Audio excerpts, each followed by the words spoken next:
Good morning, welcome back to my channel. ഇന്നത്തെ video completely ഒരു organic ഫെർട്ടിലൈസറിനെ കുറിച്ചാണ് കേട്ടോ. ഇതിലടങ്ങിയിരിക്കുന്ന NPK 3-2 എന്ന റേഞ്ചിലാണ്. പക്ഷേ ഇതിൻ്റെ ക്വാളിറ്റിയിലും അതുപോലെ തന്നെ നമ്മളത് പ്രോസസ്സ് ചെയ്യുന്ന രീതിയിലും ചെറിയ രീതിയിൽ വേരിയേഷൻ വരാം. വീഡിയോയിലേക്ക് പോകുന്നതിന് മുമ്പായിട്ട് ഞാൻ ചെയ്യുന്ന വീഡിയോയിൽ നിങ്ങൾക്ക് എന്ത് ഡൗട്ട് ഉണ്ടെങ്കിലും അത് കമൻസിലൂടെ ചോദിക്കാവുന്നതാണ്. നിങ്ങൾ ശ്രദ്ധിച്ചിട്ടുണ്ടാവും, എല്ലാവരുടെയും സംശയത്തിന് ഞാൻ കമൻസിൽ കുറച്ച് ലേറ്റായിട്ടാണെങ്കിലും അതിനുള്ള മറുപടി ഞാൻ തരാൻ ശ്രമിക്കാറുണ്ട് കേട്ടോ. അപ്പം വളം ഇതാണ്, ചിക്കൻ മാന്യൂർ അല്ലെങ്കിൽ കോഴിവളം. അടിപൊളി വളമാണ്, കൊടുക്കേണ്ട രീതിയിൽ കൊടുത്താൽ. ഇതിനൊരു 40 ദിവസത്തെ പ്രോസസ്സിംഗ് മെത്തേഡ് ഉണ്ട്. അതെങ്ങനെയാണ് നമുക്ക് ആദ്യം നോക്കാവേ. ഞാനിവിടെ 3:1 എന്നുള്ള രീതിയിലാണ് കൊടുക്കുന്നത്. 3 പാട്ട് മണ്ണിട്ട് കൊടുത്തിട്ട് അതിനകത്ത് 1 പാട്ട് കോഴിവളം, അങ്ങനെയാണ് കേട്ടോ ഇട്ട് കൊടുക്കുന്നത്.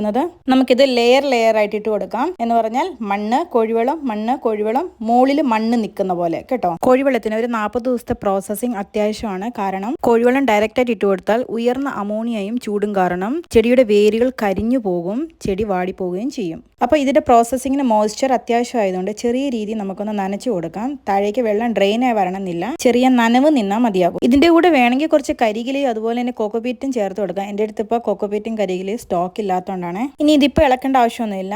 ഒരു പ്ലാസ്റ്റിക് കവർ വെച്ച് നന്നായിട്ടൊന്ന് കവർ ചെയ്യുക, അല്ലെങ്കിൽ ചാക്ക് വെച്ച് കവർ ചെയ്തിട്ട് എയർ സർക്കുലേഷൻ ആകുന്ന രീതിയിൽ വേണം കേട്ടോ കവർ ചെയ്യാനായിട്ട്. എന്നിട്ട് നിഴലത്തേക്ക് മാറ്റി വെക്കാം. ഇനി ഒരു 10 ദിവസത്തിന് ശേഷം നമ്മളിത് ചെറുതായിട്ടൊന്ന് ഇളക്കി കൊടുക്കണേ. അത്യാവശ്യം സഹിക്കാൻ പറ്റാത്ത സ്മെല്ലൊക്കെ ഉണ്ടാകും ഈ ടൈമിൽ. ഇത് ഞാനൊരു 10 ദിവസം മുന്നേ ചെയ്തു വെച്ചതാണ് കേട്ടോ. ഇങ്ങനെ ഒന്ന് ഇളക്കിയിട്ട് കൊടുക്കണം, അടിവശമുള്ളത് മേൽവശം വരുന്ന പോലെ. അങ്ങനെ കണ്ടിന്യൂസ്ലി 40 ദിവസം 10 ദിവസം ഇടവിട്ട് ഇളക്കി കൊടുത്തോണ്ടേ ഇരിക്കണം. അങ്ങനെ പതിയെ അതിന്റെ സ്മെല്ലിന്റെ അളവൊക്കെ കുറഞ്ഞു വരും. ഇതൊരു കറുത്ത കളറിലേക്ക് മാറും. അങ്ങനെ വന്നു കഴിയുമ്പം അത് ചെടികൾക്ക് കൊടുക്കാൻ പാകമായിട്ടുണ്ടാവും. ഇതുപോലെ ഇരിക്കും കേട്ടോ. ഇതിന് ഒരു ചെടിക്ക് 1 പിടി എന്നുള്ള രീതിയിൽ മേൽമണ്ണ് മാറ്റിയതിന് ശേഷം ഇട്ട് കൊടുക്കാവേ. അപ്പൊ ഞാൻ എൻ്റെ ചെടികൾക്ക് ഓർഗാനിക്കും കെമിക്കലും മാറി ഇട്ട് കൊടുക്കാറുണ്ട് കേട്ടോ, അവർക്ക് ബോറടിക്കാത്ത രീതിയിൽ. അപ്പോൾ പറഞ്ഞ പോലെ നിങ്ങൾക്ക് എൻ്റെ വീഡിയോസ് ഒക്കെ യൂസ്ഫുൾ ആണെന്ന് തോന്നുകയാണെങ്കിൽ ചാനലൊന്ന് സബ്സ്ക്രൈബ് ചെയ്യണേ. പുതിയ റോസ് വിശേഷങ്ങളുമായി മറ്റൊരു വീഡിയോയിൽ കണ്ടുമുട്ടാം.